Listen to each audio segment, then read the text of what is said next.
আমার একটা হৃৎপিণ্ড, সেটাই আল্লাহ নিয়ে গেছে। পরশুদিন বলছে, বাবা আমার একটা বরখা কিনে দাও। আমার স্যান্ডেলটা দেখেন 3 বছর পুরাতন ছেঁড়া, কিন্তু আমি আমার স্যান্ডেলটা পাল্টাই না, সেলাই করে নেই, কিন্তু আমার বাচ্চাদেরকে আমি কষ্ট পেতে দেই না। শুধু একবার বলছে, বাবা লেচে খাবো। আমার মেয়ের মোবাইলে আমার নাম হলো 500 ছবি আছে। আমি এখনো সাহস পাইনি আমার মেয়ের একটা ছবি বের করে দেখতে।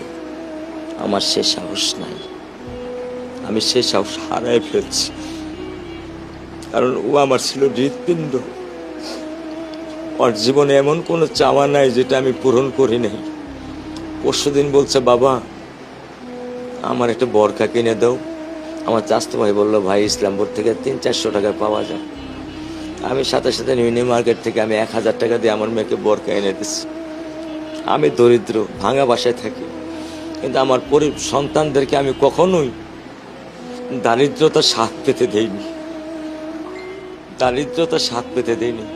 আমার বড় মেয়েকে এখন আমি সেলোরার থেকে জামা কিনে দিই।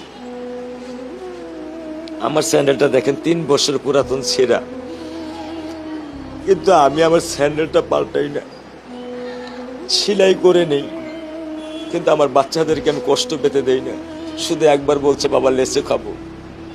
আমি 1 মিনিটও দেরি করিনি, 1 মিনিটও আমি দেরি করিনি। ও আমার একটা হৃৎপিণ্ড, সেটাই আল্লাহ নিয়ে গেছে। আলহামদুলিল্লাহ, শুকরিয়া, আল্লাহ দিছে, আল্লাহ নিয়ে গেছে। আমার কোনো কষ্ট নেই। আমি তো চাইলে পারতাম না। অনেক দম্পতি আছে যাদের সন্তান নেই, আল্লাহ দিছে, আল্লাহ নিয়ে গেছে। আমি আলহামদুলিল্লাহ করি আল্লাহ গেছে। আমার কোনো কষ্ট নেই, আমার কোনো কষ্ট নেই। ঠিক আছে, গরমের মধ্যে তো একটু আমার